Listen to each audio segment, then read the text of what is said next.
What is up, everyone? My name is Denzel Mensah. I'm an ENFJ 911 social sexual in the Myers-Briggs and Enneagram system. I'm also a certified life, personal development, and relationship coach.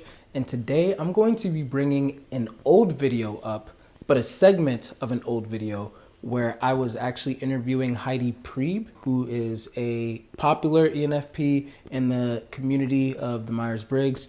And she also has her own YouTube channel that's flourishing. She talks a lot about attachment styles and a whole bunch of other things that are just very helpful. She's also a really dear friend of mine.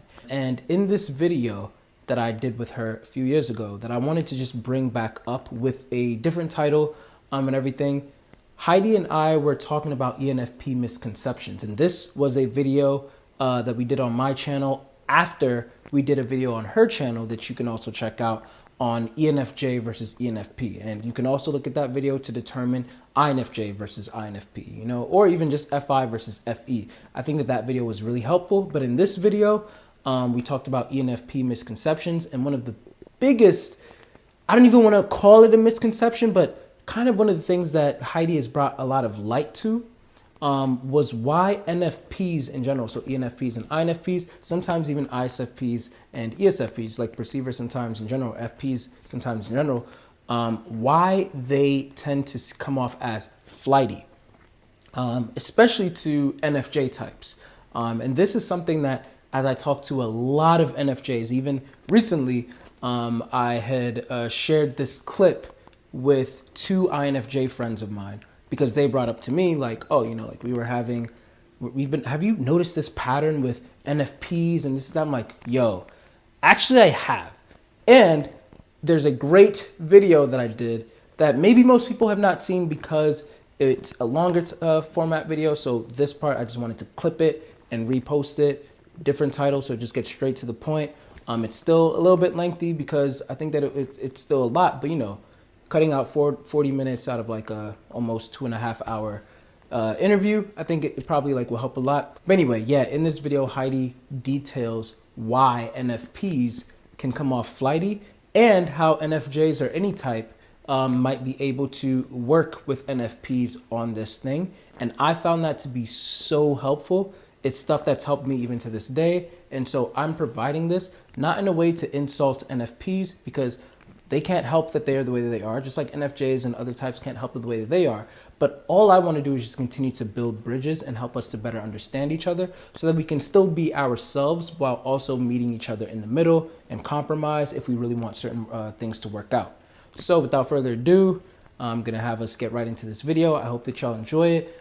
Share it with some friends. If you're an NFP that's like, yes, I finally feel understood, make sure to share that. If you're an NFJ that's like, oh, wow, I finally understand my NFPs, awesome.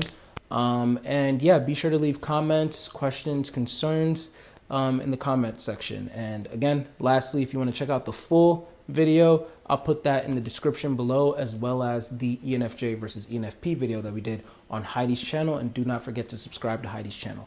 All right, without further ado, let's get to the video.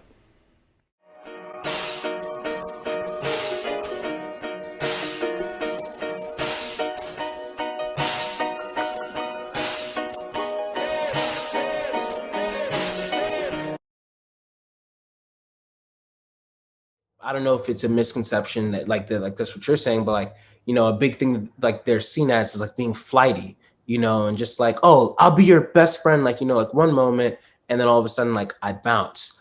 And I actually have experienced that probably 3 times since I was with an ENFP. And that to me is not to say that, oh, I hate ENFPs, they're flighty and, it is what it is kind of thing.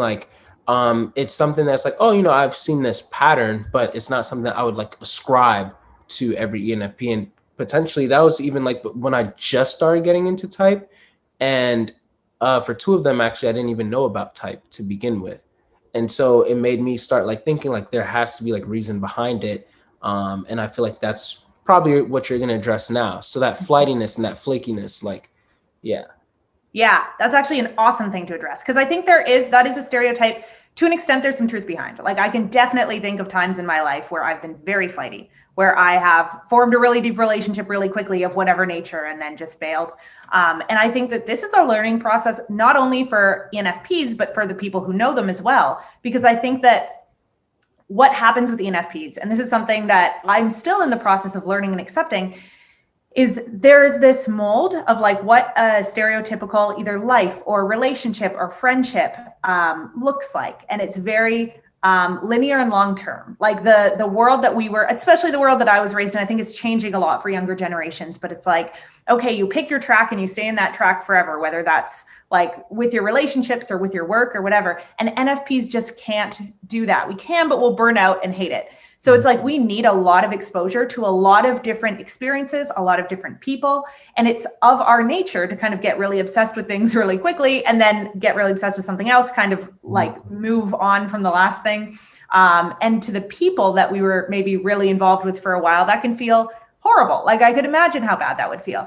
And I think that a lot of ENFPs carry a lot of, and ESFPs, I think this is very related to as well, carry a lot of guilt about that. Like, we feel, okay, I know I was really heavily engaged with this for a while, but it's just starting to make me feel really overwhelmed. Like, I need something new to sink my teeth into. So we'll leave, go on to the next thing, and feel this overwhelming guilt about the fact that we've kind of put the last thing aside, maybe without too much explanation. And that guilt will keep us from re-engaging with those people and being honest with them and being like, you know what?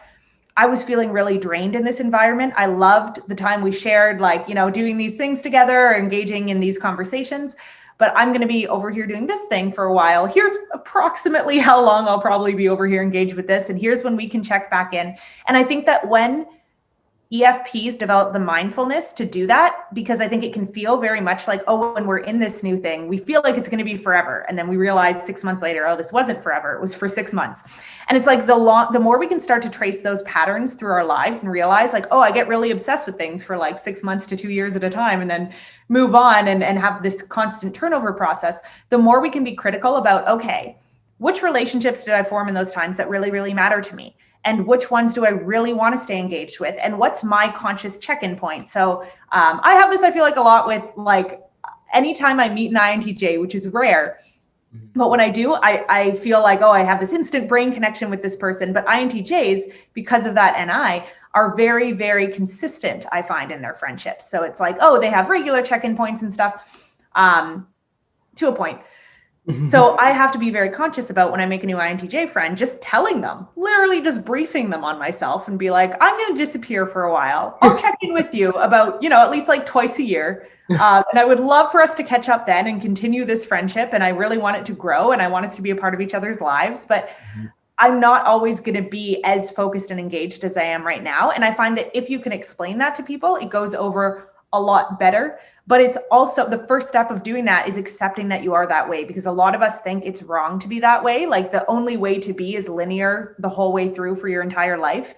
And so we put so much pressure on ourselves to do that, that then when we don't do it, we just feel so much shame and guilt that we just kind of want to like shield our eyes and be like, no, I didn't do it. But if you can just accept that's how I am and it's okay, that can be a really beautiful thing. And I think like a great example of this is one of my best friends, who's been one of my best friends since I was like 10, probably my oldest friend actually, who's still like close, is also an ENFP. And she does like wilderness therapy. So she'll be off in the bush for like 6 months at a time. And I just know, okay, I'm not going to hear from her during those 6 months, right? And then one day I'm going to be walking down the street and I'm going to get a call and it's going to be her. And she's going to be like, and she'll have a new relationship and a new adventure and a new place she's going next. And maybe we'll meet up for a weekend somewhere in the world when it's like under normal circumstances, when the world is open, and we'll have like this deep, intense catch up. And then, 2 years later, we'll do it again. And that's a very healthy relationship for both of us. Like, we're both very supportive of each other, taking that time and doing our own thing and then coming back together when it works. And I think that if ENFPs were, and the reason it works is because we intuitively understand each other. So there's no guilt. Like, I don't feel guilt when I disappear on her for a bit. She doesn't feel guilt when she disappears on me for a bit, because we both get it. And I think that's the missing piece. If the ENFP can make it so that other people get it, the other people won't feel as like rejected and let down. But it takes that self-awareness and that willingness to stop judging yourself for the way that you process. Wow. Yeah. I wish that I knew that when I dealt with these other ENFPs, because yeah, that would have like helped a lot, because I know that after the third one, that's when I started to get like, I wasn't necessarily bitter toward ENFPs at all, especially because I had met you and clearly, like, I still engaged with you after that time as well. But I definitely had this, like, thought process, like, let me be careful with them, because it's already been like three different ones that I've now met. And it's like, oh my gosh, like we're connecting. And I'm thinking, like, wow, like the way that we're connecting over this past 2 weeks or whatever, like, wow, this is going to probably be like a very long-term friend. And they probably could have really been that way, but that energy was like just a really quick building, and then they like run off somewhere else. Like the energy just dramatically decreases. And I think for me, it's like, if I can at least, my whole thing is always about categorizing. Like, okay, this is, like my romantic relationship with Jamila. Me and Jamila obviously have to speak every day, like, or at least every other day, something, like, because there's a lot more, invested here, and it's just a different type of relationship. Okay, here are my intimates, for them it ranges, like I have an INFP friend who we can go months without speaking. And then when we do, like, FaceTime or something, talk for hours. And I always refer to her specifically as one of my favorite people who have ever lived. It's because she's just absolutely amazing. Albany, she was on my INFJ versus INFP video. But yeah, like I really absolutely adore her. But then she's like, but then, I can compare her to my INFJ friend, David, and me and him, we talk probably on like a weekly basis, and then, I have an INTJ friend, Andrea, stuff like that. Like, it's like, okay, categorizing in this sense. And then just being able, I guess, I don't know if it's a social dom thing or FE dom thing or what it might be, but like I'm categorizing where, or like what type of friend that might be. And I guess when I would have met ENFPs in the past, and they kept such great energy and consistency for like at least 2 weeks in that time, Yeah. then immediately I'm categorizing it as like, okay, this is somebody who is actually trying to like talk every day or at least every other day. And Oh, you see that like the long term. Oh, that helps me understand my yeah, FE friend. Thank you for that. yeah. And so then it's like, okay, this is kind of what we've established here.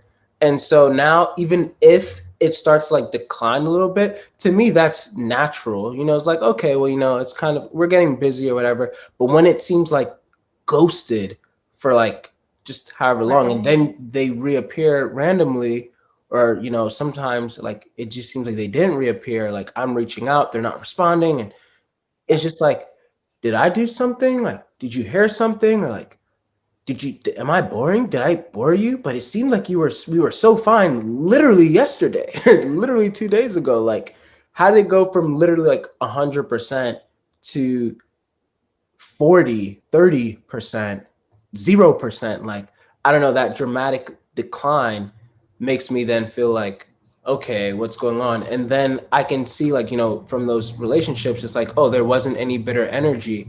But now it's kind of like it fosters something in me, because then it's like, well, I was kind of attaching to you and I thought that you were doing the same back, but you kind of like didn't. And on top of that, I'm seeing you put energy over here now in the exact same way. Is this just something that you just do? Like, you just, I haven't really ever said that to any of them, but it's like, I'm thinking this, like, do you just like go and like make best friends with people and get them excited, and then all of a sudden like run off to another place to like, and the metaphor that I just had in my mind was probably like not like the best, but then again, like, I mean, it's just to be like candid concepts, like, it's kind of like you're edging the person. like, oh, do you just like go and like just go like this, and then right before the person's like about to climax, then you run somewhere else, and it's like, now I'm left here with like a relational blue balls. Like, is that like, that's sick? So that's literally like how it feels like to me, or it felt like to me. And then it's like, so then when you meet like somebody else who seems to like give you that kind of excitement, you know, who's just, you know, like, then it's like, on second thought, I don't really know if I want to. No, it's like, but if you know that, oh, this is going to be probably a one night stand or two-week stand kind of thing. And now twice a year stand. yeah. Yeah. Now it's like, Yeah. okay, I can adjust my expectations to enjoy this. We both get off, you know, here. And then it's like, all right, you can go wherever you like again, and we'll rendezvous once more. But I just, you know, like in those relationships, like, oh, I thought that we were in an actual relationship. Like this is like every day kind of thing. Is all of that making sense? Yeah. No, it's interesting because it's like what's happening there is a mismatch of expectations, right? Because it's like to the ENFP or to the NFP, that is like an actual relationship, you know? And it's like the ironic part is that FI can have a relationship with you without you being present, which is not real. But it's like, oh, they might feel like they saw you yesterday because in their head, they had a 2-hour conversation with you yesterday. Wow. You just weren't there for it, the person. Yeah. But yeah, it's like, it's like expectation management is very key with perceiving types. Because I've had the same experience, interestingly, with ESFPs. Because I tend, when me and an ESFP meet each other, it's like, oh, we are best friends forever 1 minute later. And it feels like we've known each other our whole lives because we're so similar. That FITE is our auxiliary and tertiary. And it's like I remember I met this ESFP one time traveling, and then we traveled together for like a year. And it was like everyone who met us was like, you guys are you sisters? Have you known each other your whole life? Like we were just completely inseparable for a year. And then we stopped traveling together. And I think I've talked to her like twice since. And it's like the odd time I've kind of been like, oh, I missed that friendship. And it's funny because my partner, who's also an SFP and who like met me during the time when I was best friends with this person, was like, yeah, I think she just forgets that you exist because you're not standing in front of her, which is how it is for like SFPs sometimes. Yeah. And it's like, oh yeah, it's not that dissimilar for me. Like but it's different because it's like, I won't forget someone exists, but I'll just sustain myself on the relationship I have in my head with them. So I'll be thinking about what they would say to this or this, and it feels very real. But until I'm with them in time and space, it can be very easy to forget that I haven't actually talked to this person in like 6 months. Wow. But yeah, it's a different way of having relationships. Wow. Yeah. These are huge epiphanies for me because yeah, that explains a lot. I don't think I'm capable of doing that. Like I have to like interact with the person to feel like, okay. That's FP, I think. Yeah. And then it's like, and that's even like how I decide whether or not to recategorize a person, like demoting the person in a way or upgrading the person in a way. Like, okay, like I'm going to hang out with this person today. And if this person's already like on thin ice with me, like, I don't know, like where our relationship is at, it's like, okay, let me feel out our whole dynamic, but I have to hang out with that person or else I just can't, you know, really decide. So it's like, especially for me, like being an ENFJ, I think it's like my FE and my SE have to like, you know, see like, okay, this is just what it is. This is what the dynamic is. So now I can recategorize that person, or my brain can be like, I don't think that you really need this person in your life, but it can't do that until I have that one last interaction with that person to like light the match in a way. Whereas like you said, like I agree. I think that FI users are like really capable of being able like, oh yeah, you know, I've been thinking about you. And like, I've like, you know, had these like conversations with you like in my head because they like know me well enough to be able to like know like, oh, this is how you're probably going to respond. Although there are also FI users who a lot of times like they'll have a conversation with you in their head and it's like totally just not how you were. It's like, wait, I would not have said that or that or that. You've concluded a lot of different things. It would have been better if you just came to me. But yeah, like when you're like really close with a friend, that makes sense that, oh, you still are having or growing that friendship even with that person, even without that person actually being there, which sounds so foreign to me. That's really, it's cool, but it's also like, wow, how does that work? Yeah, well, it's funny because it's like, as you're talking, I'm realizing the difference between my INTJ friends and my INFJ friends, because I'm like, with my INTJ friends, the reason I can kind of collect them and go years and years, and then we catch up twice a year and it's great, and 10 years later we're still close friends, even though we've only talked twice a year. But I have exactly one friend, like one really close friend who's an INFJ, and I remember I met her during college, and then after college I went and traveled for a while, and then I moved back to like our college town where she was still living.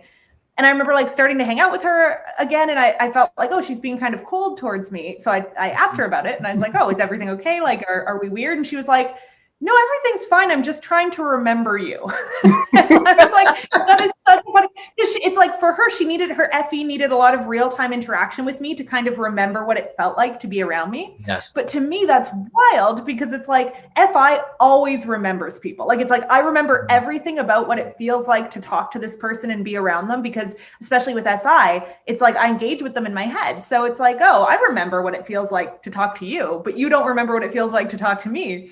So it's like, yeah, she needed that time to kind of re-assimilate emotionally to me. Wow. Versus my INTJ friends, I think because they also have FI, they never need that. Like, they're just kind of like, cool, give me a 5-minute recap of your last 6 months, then let's go into which books we're reading or whatever it is. Wow. And it's like, we don't need that warm-up time again, because we've both been having conversations with each other in our heads. So it's like, then once we're in real time, cool, let's hit the ground running. But I've had to learn that it's very different for FE users. Got you. I have a question on that, for like the preliminary to just like comment on that. Like that makes a lot of sense, because I could see myself being very similar to your INFJ friend in that way, where it's like, again, if I've categorized a person in a certain way, then I can pick up like how you said, like the INTJ was, because it's like, okay, I get that, this is our dynamic. And so it's not about the quantity of how often we're speaking, but when we do speak, the quality is like very poignant.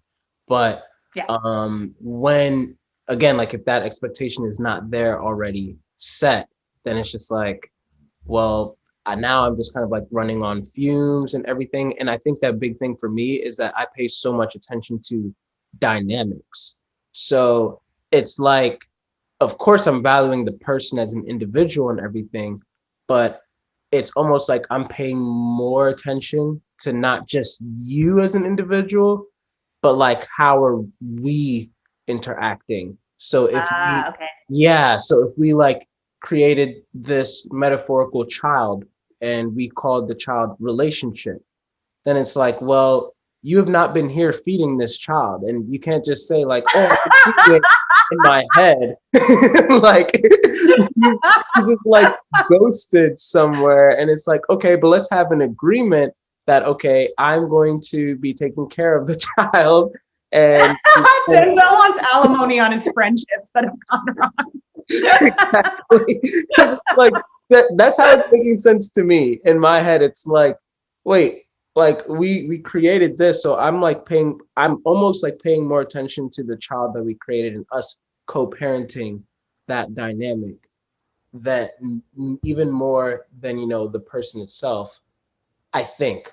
I could be wrong, but I feel like that's what's like natural for me. And so then that whole idea of like the person just like being able to like leave, and then it's like if the person just like comes back, then it's like, well, my child doesn't really recognize you, like, and it's not really like I don't like, and we know that you're the mother or the father, whatever, but we don't really know, like, are you here to stay this time, or are you like, we have to set some type of like expectation so I can be like, okay, this is how it is. You're gonna go see mommy twice a year, and we have and it's not because she hates you, but it's because she has so many other children that she has to take care of. And she loves all of them equally. And she thinks about you all the time, even though she cannot call you every day. And the child can just be like, oh, okay. Yeah, I think that's how it is for me. If I can have that security, like, oh, you don't have the time to call every day, but you do have this child in your head, because what I end up just thinking is that you don't care about the child. You just up and abandon the child. And so now it's like, well, if you abandon the child, then that shows how much you don't really value me. And so therefore, what does that say about me and all this other stuff? That is okay. This is so funny because it's like, this is one of those times where I'm like, wow, I just so don't know what it feels like to think like that. Because it's like, to me, it's like, okay, I'm kind of seeing it as like, I'm gonna throw another metaphor in there. It's like, okay, if relationships are like an art exhibit, and it's like to you, it's like every exhibit is an interactive one. So it's like, okay, as long as you're there interacting with it, it's a piece of art. And then when it's not being interacted with, it's not. But for FI users, we look at people as like their own works of art. So it's like, okay, if I have a friendship with like you, Denzel, it's like in my head, even when we're not talking, it's like, oh, you're a piece of art. And it's like, I'll still be kind of from afar, like taking in like posts or whatever's on your mind. And I'm like, oh, now I see this other paintbrush that's there. And it's like, Wow. I can still in my mind conjure up that piece of art. And it's like, oh, it's so unique compared to my other friend who's this piece of art, my other friend who's this piece of art. And it's like, I'm always admiring that artwork in my mind. And I don't remember always that and it's like, oh, and then there's times when you go to the art museum and interact with it. And then it's like, okay, now you see more of it. You see like more of it gets revealed to you. But it's like in my mind, all of my friends are these like beautiful works of art. And it's like, I can still remember that and admire that artwork from afar without having to interact with it. Because there isn't like there's no child in there for me. Like I don't, to cross metaphors, but it's like, yeah, it's just a very different way. Like we admire people as like for their individuality over valuing like the kind of dynamic that gets created between people. We appreciate that in the moment, but it's like the dynamic for us is there for the end goal of seeing more of this person and the piece of art that they are. So it's like, okay, sometimes if I've just like gotten to know someone, I'm like, okay, I understand all these things about you. Now I'm like, oh, I have a beautiful piece of art to admire for a while. And it's like, I'm going to be thinking about my friends and thinking about like the people I form close relationships with. But even if it's a while before we talk again, I still I can still very vividly see and remember them. So it doesn't feel as important to like keep feeding that dynamic. But it's just like, yeah, it's just two totally different ways of relating to our emotions. Wow. Yeah, that's incredible. Because for me, yeah, that it's like, because I don't want it to be like to make it seem as if like I don't care about the individual. I definitely do. But then it's like, just like you said, it's a different scope where for me, the way that I'm showing that I care about that individual is like the more that I'm feeding our child, which is our relationship, is me showing you like this, how much like I value you as a friend, I value you as a partner or whatever. I'm investing this much into this child kind of thing. And so the less that you're doing that on your end, then it's like, oh, again, like you're not showing me that you really care about me through the child. You're just kind of like, so I'm trying to even like process like how that I probably do what you're saying, where it's like just admiring the person, like, you know, like as a work of art. But like, cause I have to like really like sit down and marinate on that. But I know that as of right now, my inclination is to be like, I don't think that I do. Not in the same sense. I think that I definitely am more focused on the dynamic and fostering that dynamic more and more. And that's my way of showing that I love you as a person, because I chose to have a child with you, and I'm continuing to invest in that child. And so then you leaving, it's like, what, you know, but wow. So then I guess then my next question, going off of that, would you then say that ENFPs have not only the ability, because, you know, again, like you're in a romantic relationship, but maybe like in a platonic friendship even, like when does it happen where an ENFP is probably like investing that much, like, you know, on like a everyday basis, or does that like not happen? Is it always kind of like, oh no, like I'll do this for like 6 months and then I'm going to go somewhere else, kind of thing, because just the nature of NE. And even then I'm also thinking about how you said like NE is more excited about the idea of something. And then when it comes to actually like doing it, then it's like, and so I was like wondering, like, do you think that could also play a part? It's like in the beginning of the friendship, it's like, whoa, yeah, like, wow, this is going to be such a fun friendship. And like, look how cool of a person you are. And then it's like, now when it comes to like as the Greek would say, pragmatism of building and cultivating that dynamic or that friendship.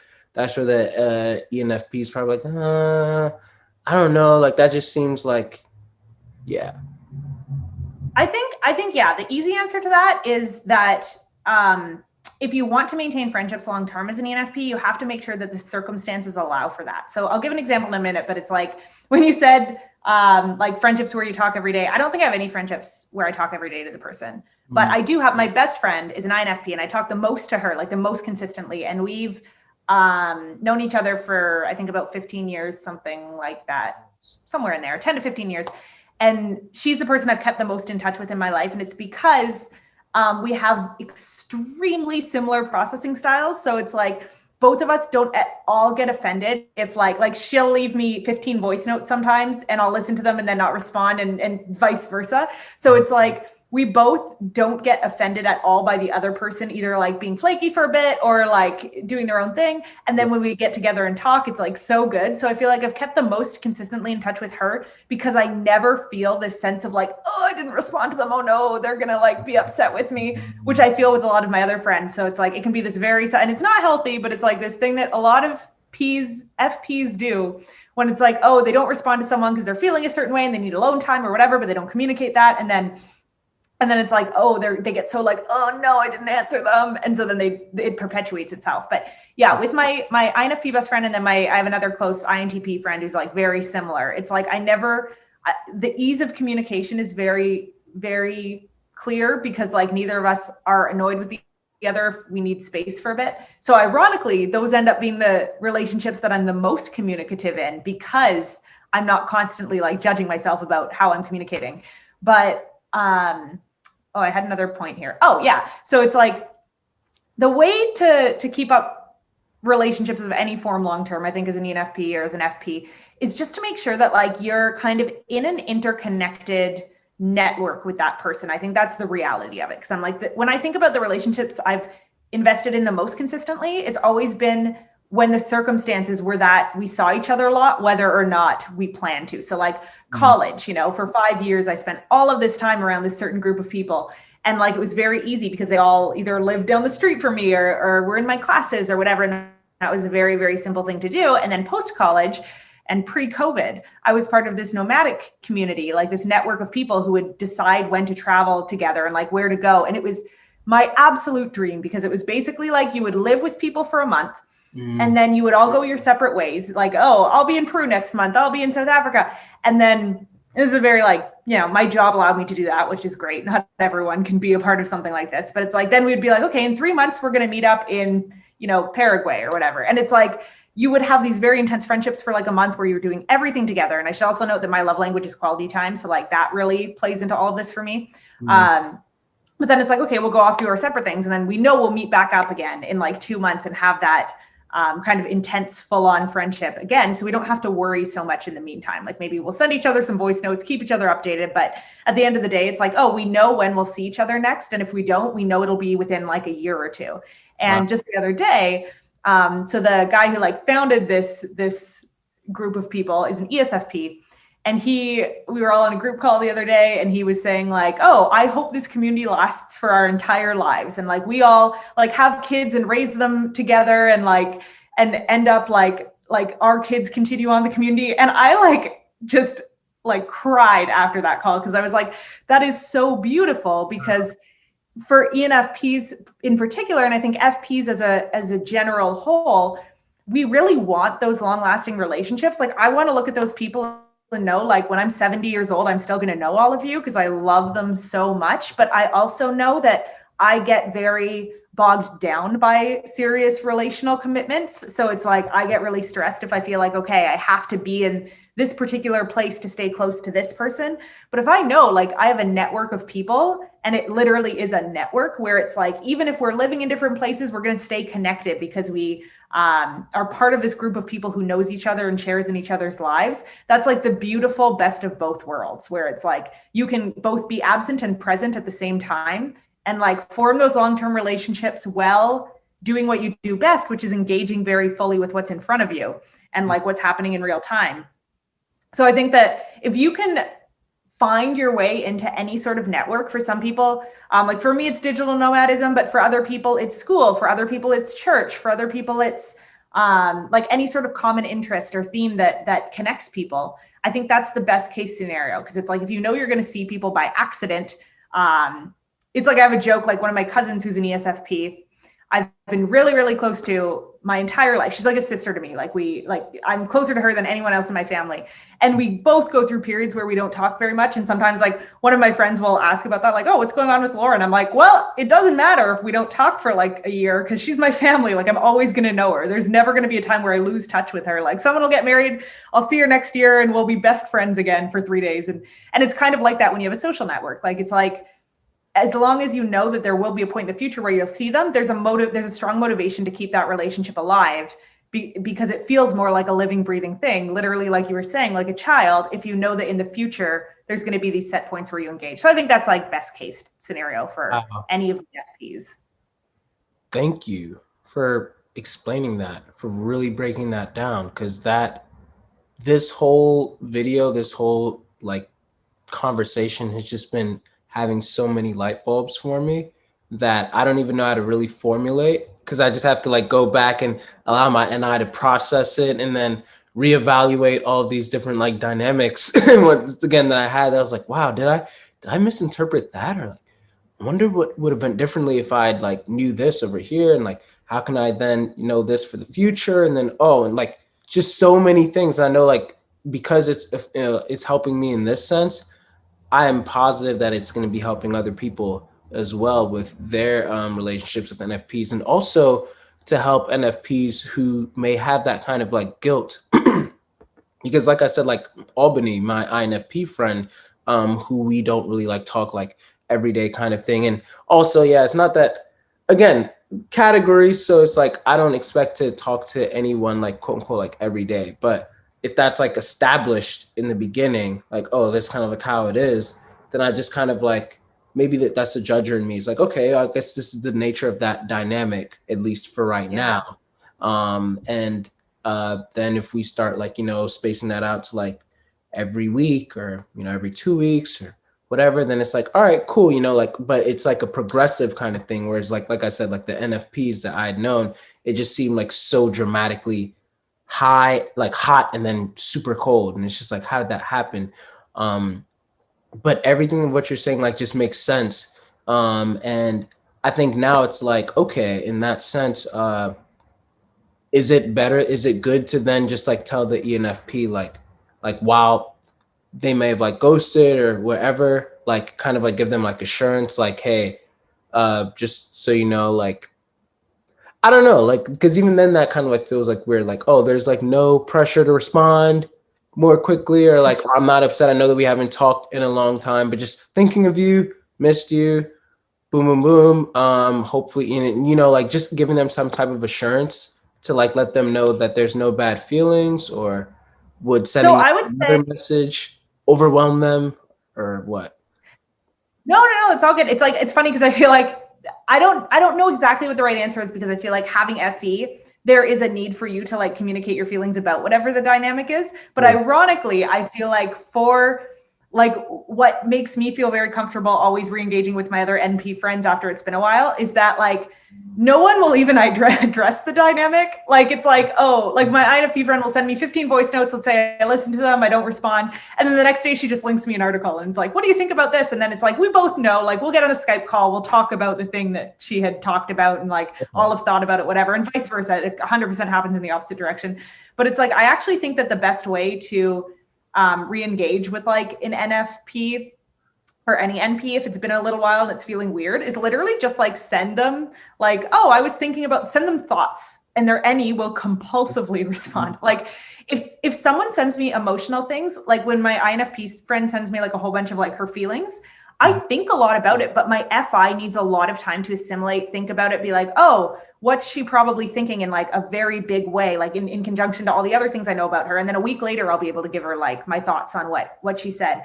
But with NE, it's instant. So if someone sends me like an article and they're like, what do you think of this? I'll read it and be like, I have 10 thoughts. And it's like, I need to say it immediately. So if you want to just trigger your NE friends into action, You can just send them like some sort of thought or something, and chances are they'll respond to that very quickly. And that will be like a better way to keep the engagement going. Mm-hmm. But on the same side, it's like you need to honor that need for FE that you have. So maybe it just means the order of it happens that way. So it's like, you know, sending them like kind of thoughts or telling them what you're thinking. And that's why, like on Twitter, for example, I feel like, oh, I have these people I know on Twitter who I don't really know, but it's like, oh, I feel connected to you as a friend, even when we don't talk, because it's like we're engaging with each other's thoughts on Twitter all the time. Yeah. So it's like, yeah, anything, basically, if you can send your friends tweets as messages, do that, and they will be like happy that you thought of them, because NE, like someone sharing their thoughts is the most important thing they can share. So it's like you're sharing your thoughts with them, and that's like a way to keep a friendship very like happy and alive to us. Wow. Yeah, I can't emphasize how helpful this whole conversation has been for me. Likewise.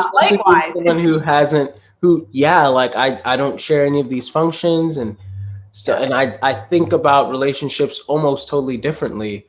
So seeing this is just, I've been thinking of several different people in my life, both ENFPs and INFPs, that I'm just always trying to like err between like, okay, I don't want to bother them or overwhelm them, but I maybe because I'm not reaching out in this way, then that's allowing the flame to die even more. But then maybe, I don't know, they're going to come back when this, like, I don't know. So like, I just probably like overanalyze or overthink all of that. But like just knowing like, oh, this is probably what's going on in their head.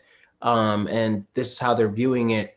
And yeah, that all just really helps. Like I have so much to post process right now, but thank you so much. And same, man. Quick side comment. Yeah, you're right. Like Twitter, because you are actually an ENFP that I never felt that way from. Like even when we had stopped, doing the live streams and everything, like I never really felt like, oh, me and Heidi just like ghosted me or anything like that, or like we're no longer friends like that. So just in case if there's even like 1% thought like, oh, I wonder if Denzel felt that way. Like with you, I think because of Twitter, my FE was like fulfilled and knowing like, oh, she responded to this tweet and it seemed fine. Like, so like, we're engaging in this way. So it's like, oh, okay, like we are still somewhat connected, even if we have not hopped on a video chat or we have not even like direct messaged in a while. And I felt comfortable to just like, hit you up.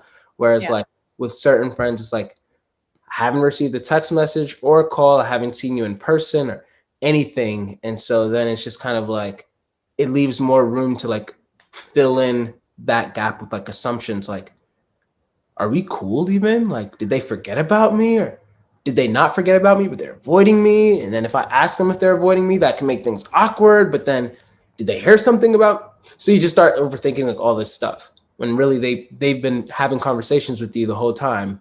You just weren't part of the conversation. Well, it's like, yeah, it's helpful for me to remember that FE really needs that emotional sharing or else it doesn't know where you're at. Because to me, it's like, oh, if I'm engaging with this person in any form, or like I send them an idea or something, it's like it's implied to them in my mind that like I still feel very like fondly and want to have a relationship with them, but it might not be implied to them. So that's very helpful. And it's also like, oh, I'm just having an aha moment about social networks in general, because it's like, there's a lot of problems that come along with like us all being this plugged in and this engaged, but I think there's also a lot of beauty in it, because it's like I've had probably like 5 completely unrelated people joke to me that like, Heidi, your love language is Twitter. And it's like, it is, because it's like, when I have a real life friend who then becomes my Twitter friend, it's the best feeling in the world, because I know now I'm always going to have touch points with this person. Because it's like, oh, even if we don't consciously like reach out and connect because I'm off traveling or whatever, I'm going to see their posts and I'm going to be like, oh, that's a cool thought, I'll respond to it. And it's like, or other people, like our mutuals will be having a conversation and I'll be like, even like seeing them interact with other people makes me feel like I'm kind of in a room with them. So it's like, that is the beauty of social networks too, online, is like, it's kind of a virtual community where it's like you keep learning about people even when you're not in real time interacting with them. Wow. Yeah. Got you. That was awesome. Well, Heidi, thank you so much for even, this is like video number 2 for this, for like these past 2 weeks. And both conversations have just been absolutely riveting. And I've just been learning like so much. I've just been like reflecting on so much. And thank you just for featuring on my channel once again and being able to talk about all of this. And before we log off, do you mind just plugging like where people can find you? Yeah, totally. So if you want to be part of my Twitter family and know me for the rest of our lives, you can find me at Heidi Priebe 1. So the number 1, and that's spelled HEIDI PRIEBE 1. And make sure to also find Heidi on YouTube. Her emblem that's right. will be showing up over here. I forgot about that. Yeah, I put out new YouTube videos once a week now. Yeah. So yeah. And they've been great, by the way. I've been watching them, and I'm just like so excited for more of what you're gonna be putting out. So definitely go and subscribe to her. Our SPA Sigma videos, for those of you who have not seen them, are still also available. And even our first video that we did, properly profiling people, you can definitely find that literally just by typing that in on YouTube. But yeah, Heidi, thanks once again for featuring. We're definitely gonna have you again. And thank you for taking the time to watch that video. And if you enjoyed that, please like and subscribe. It actually really helps out my channel a lot, so that more people who actually care about what I want to say can actually find me a lot more easier. Also, if you did enjoy it, then maybe you'll enjoy a lot of my other content as well. So be sure to check out some of my playlists where you'll be able to find a lot of my older videos and older content. And last but not least, if you would like any profiling sessions or coaching sessions, be sure to check out denzelmensah.com, where you'll be able to book me and you'll see the rest of my services. But thanks again and have a great day.